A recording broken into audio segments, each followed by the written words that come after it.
Grüß euch, da ist wieder Rucksack-Taxi. Heute in Schleching. Wir waren schon mal an dem Parkplatz, da sind wir gleich vor uns hinaufgegangen zur Hochplatten. Und heute gehen wir aber nicht da rechts hinauf, sondern heute geht es gerade weiter. Und zwar gehe ich heute auf die Piesenhausener Alm. Ich möchte da unten gehen. Das erkläre ich dann unterwegs noch. Wie es genau aufgeht, ein leicht verregnter Tag. Ich wollte heute eigentlich mit dem Nachbarsbuben gehen. Der möchte für eine Klassenfahrt trainieren, hat er gesagt. Da machen sie eine Mehrtagestour oder sie sagen, glaube ich, Alpenüberquerung dazu. Aber ich habe gestern ein bisschen Kopfweh gehabt und habe mir nicht zusagen traut. Jetzt ist heute wieder alles gut. Ich gehe heute ein leicht regenverhängter Tag. Es soll besser werden. Mittag noch mal kurz nieseln oder leicht ringen. Und da kann es sein, dass ich mich dann kurz einsitze an die Piesenhausener Alm. Ich gehe davon aus, sie haben offen. Und dann geht es auf einem anderen Weg wieder runter. Heute ist es ja schon aufgegangen.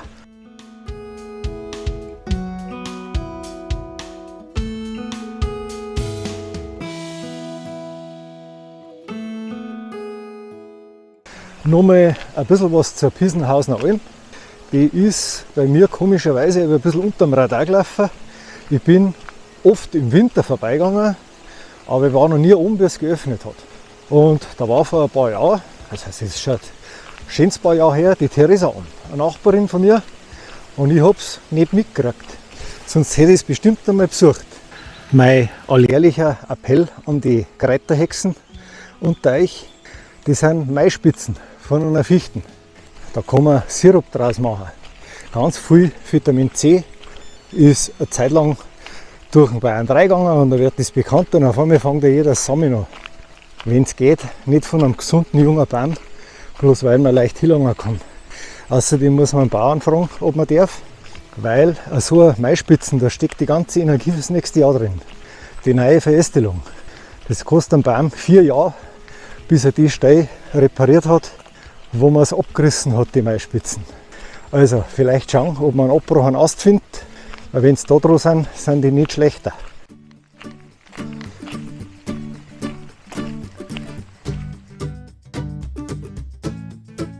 Da ging es jetzt auch eben zur Piesenhausener Alm rüber, da hätten wir aber unten schon rechts gehen können und ich möchte es aber eben als Runden gehen.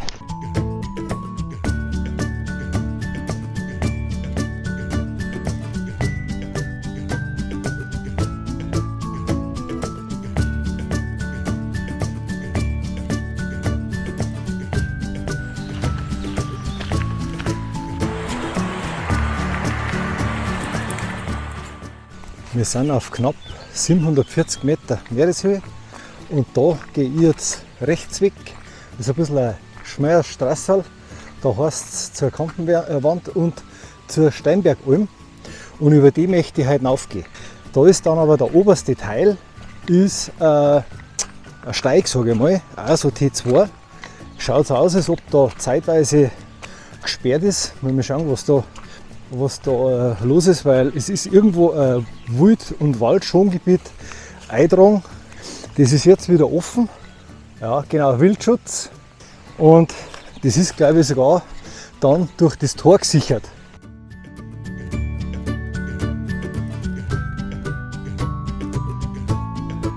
Man sieht schon die Futterraffen vor mir. Da ist wahrscheinlich die Wildtierfütterung. Ich weiß nicht, ob es Rotwild ist, ob Hirsch dabei sind. Auf jeden Fall ist das natürlich ein super Platz da, wo man einen Bestand zeigen kann. Darum macht es natürlich auch Sinn, dass das zugesperrt ist über die Wintermonate. Und da geht es jetzt eine ganz schmale Straße weiter rauf. Also schon angenehmer wie das untere Stückchen auf der Forststraße rauf. Aber wie gesagt, man muss sich merken, es ist in die Wintermonate ist darauf gesperrt.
So, auf 925 kommen wir nur mehr an einen Zahnüberstieg.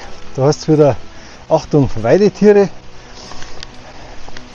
Ich habe ja auch schon öfter im Frühjahr darauf hingewiesen, dass man ein bisschen aufpassen muss, wenn Kühe auf der Alm stehen.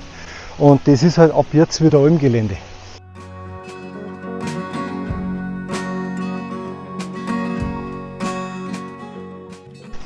Die Lichtung, die wir da gerade erreichen, sagt mir, dass wir die meisten Höhenmeter überwunden haben, bis wir wieder auf die Straße treffen. Und dann geht es auf die Storbergalm weiter. Und das sind aber auch noch ein paar Höhenmeter.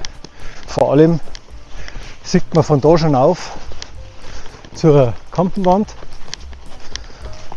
Und das heißt natürlich, wir gehen ziemlich weit links rüber und dann unterhalb der Kampenwand wieder rüber.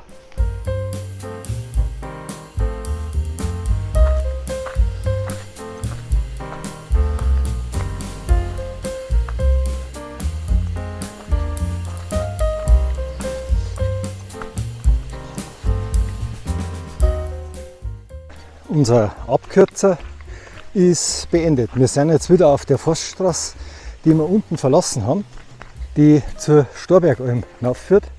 Also sind wir praktisch den Abkürzer von der Mühlau raufgegangen. Und da steht jetzt schon geschrieben, jetzt weiß ich nicht, die 1200 Meter, das war wahrscheinlich eine Höhenangabe, da ist scheinbar mal was anderes drauf gestanden.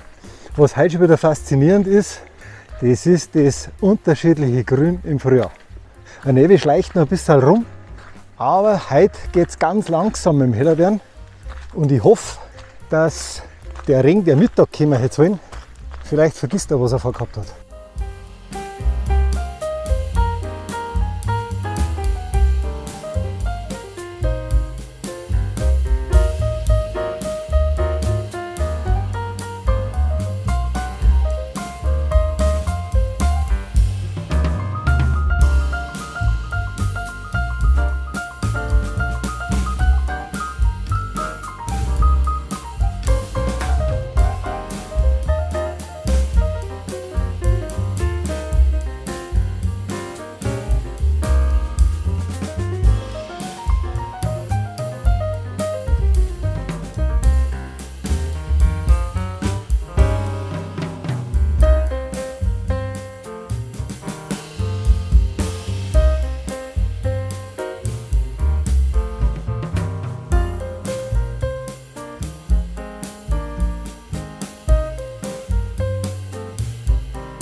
Wir stehen mitten herin in die Alm und so wie es in der Karte drin steht, haben die Robern, eine oder zwei, die als Storbergalm bezeichnet werden.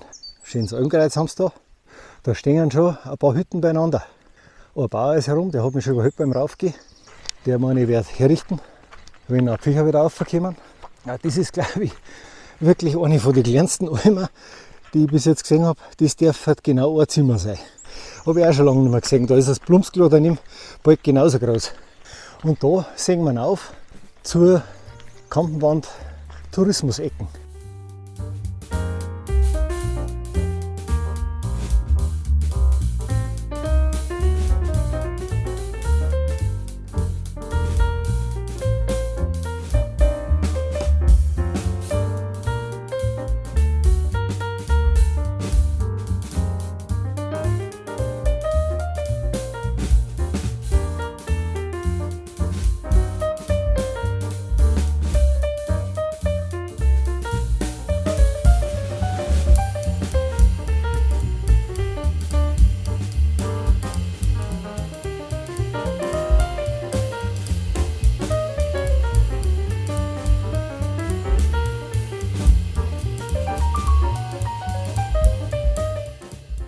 Ja, da war es ein Katzensprung auf bis zur Kampenhöhe.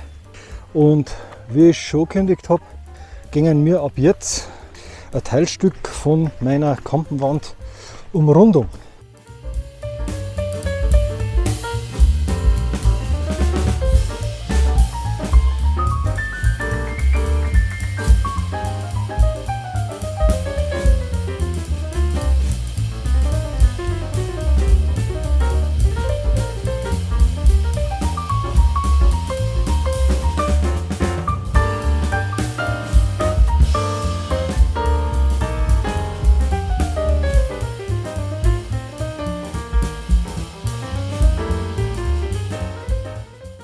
Der Steig darüber ist mit T3 gekennzeichnet. Ihr wisst, das ist die Einstufung von einem Schwierigkeitsgrad in Bezug auf die Auffindbarkeit, ob ein Weg gut sichtbar ist, und aus dem Schwierigkeitsgrad ist das mehr oder weniger eine Mischung, wie das bemessen und eingestuft wird.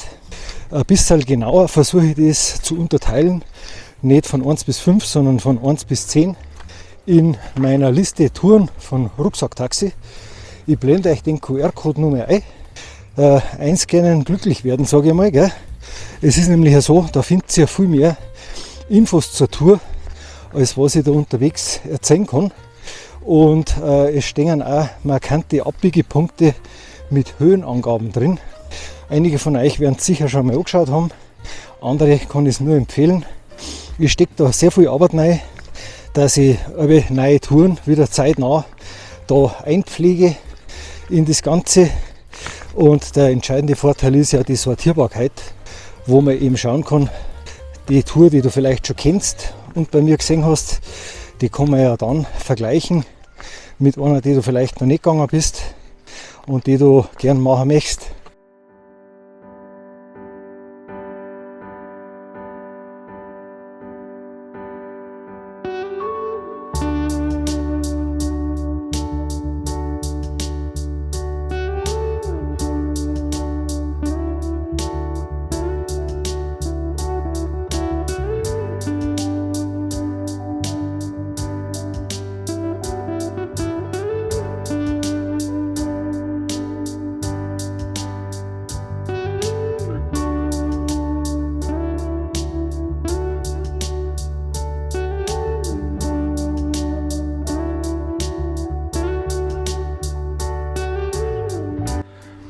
Na, ich sehe gerade, die Piesenhausener Alm ist gar nicht angeschrieben. Es ist die Hochplatten angeschrieben, mit 1,5 Stunden. Und die Piesenhausener Alm ist natürlich vorher, ich würde sagen, wir haben vielleicht noch 40 Minuten, dann sollte man es erreichen. Das mit den Wolken löst sich vielleicht doch nicht auf. Naja, es kommt die Sonne immer wieder mal durch, aber von Strahlungswärme, die man spürt, möchte ich jetzt noch nicht wirklich reden. Da oben sieht man eben auch nur eine Beschilderung, die dann den normalen Weg weiter zeigt, Richtung Hochplattenschauten, die habe ich euch schon mal gezeigt. Und eben hinter uns geht der Südoststeig auf zur Kampenwand, den habe ich euch auch schon mal gezeigt, der doch ein bisschen schwieriger ist, als der, den man direkt von der Stalling-Alm aufgehen kann. Darunter schaut es jetzt wirklich schmierig aus. Ich bin mal gespannt, ob ich meine Schuhe wechseln muss. Bis jetzt ist es aber noch alles recht griffig, muss ich sagen. Aber jetzt packen wir natürlich einmal die Kamera weg, weil vielleicht muss man doch einmal eine Notbremsung einlegen.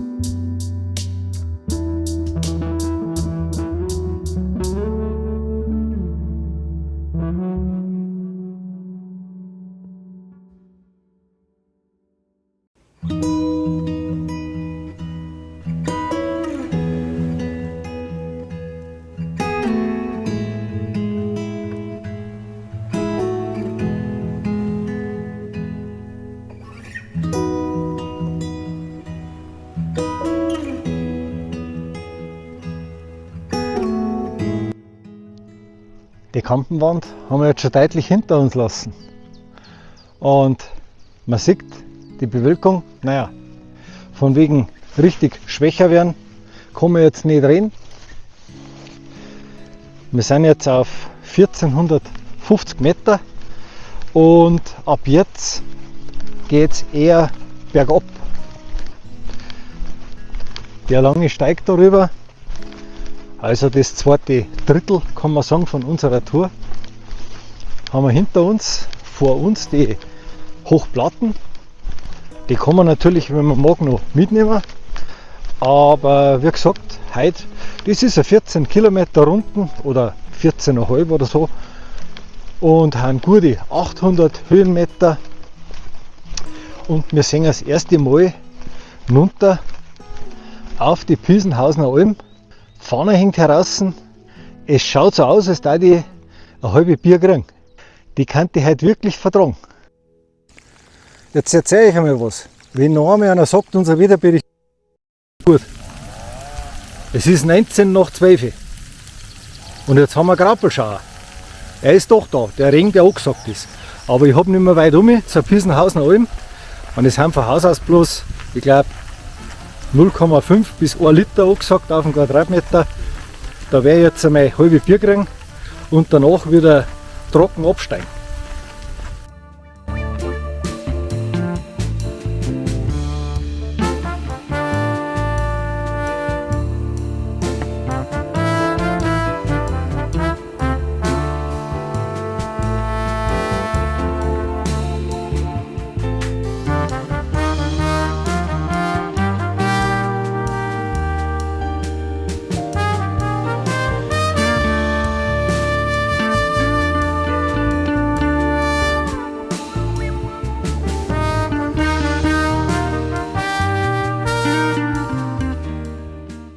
Mit einem Blick auf die Gederer Wand, auf den Chiemsee.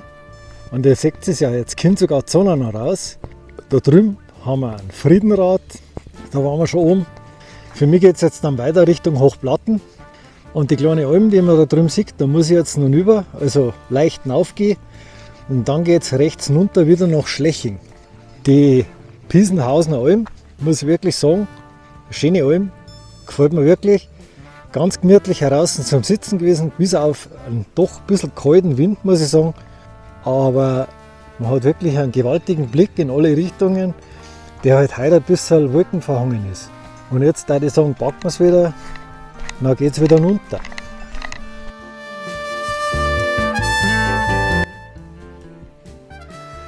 Mit einem letzten Blick auf die Piesenhausener Alm bin ich jetzt gerade von der Straße rechts ab.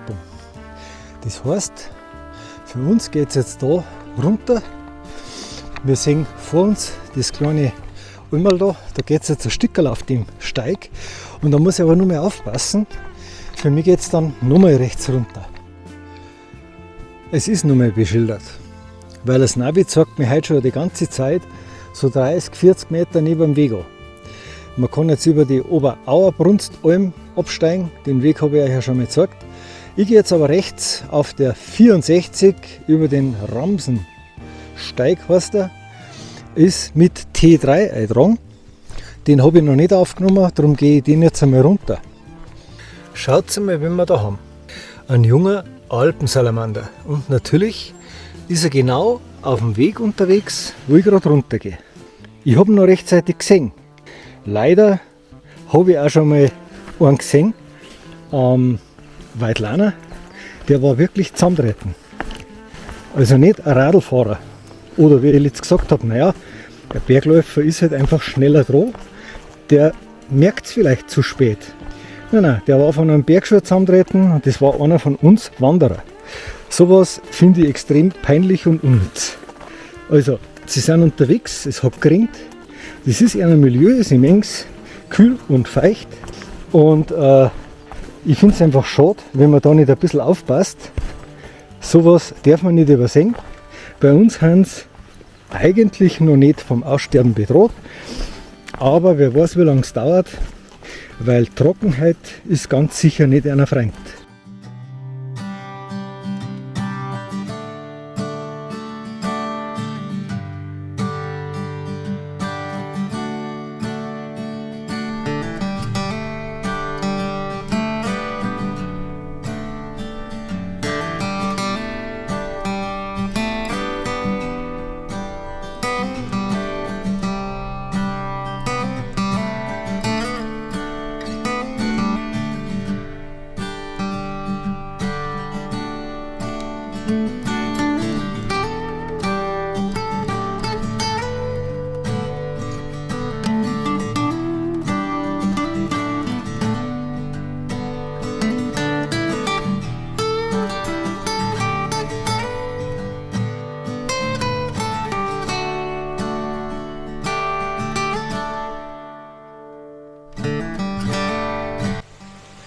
Ja, wir sehen schon auf die Straße und es geht aber nur mal gescheit runter.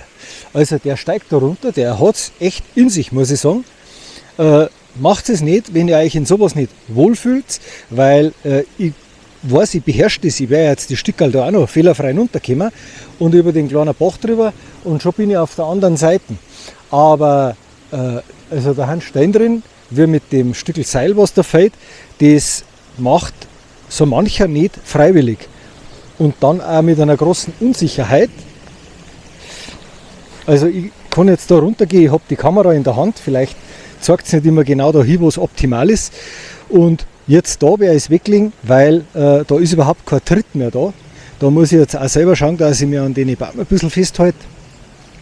Nur der hat es echt in sich, das muss man sagen. Aufpassen. Nur gehen, wenn man ganz sicher ist.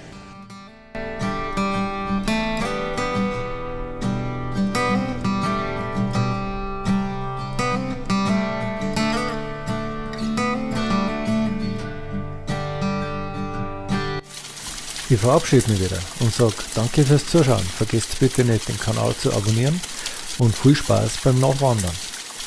Schaut euch einmal die Liste Touren von Rucksackt-Taxi an. Sie ist sortierbar, filterbar. Ihr könnt euch besser informieren als wir nur in einer Wander-App.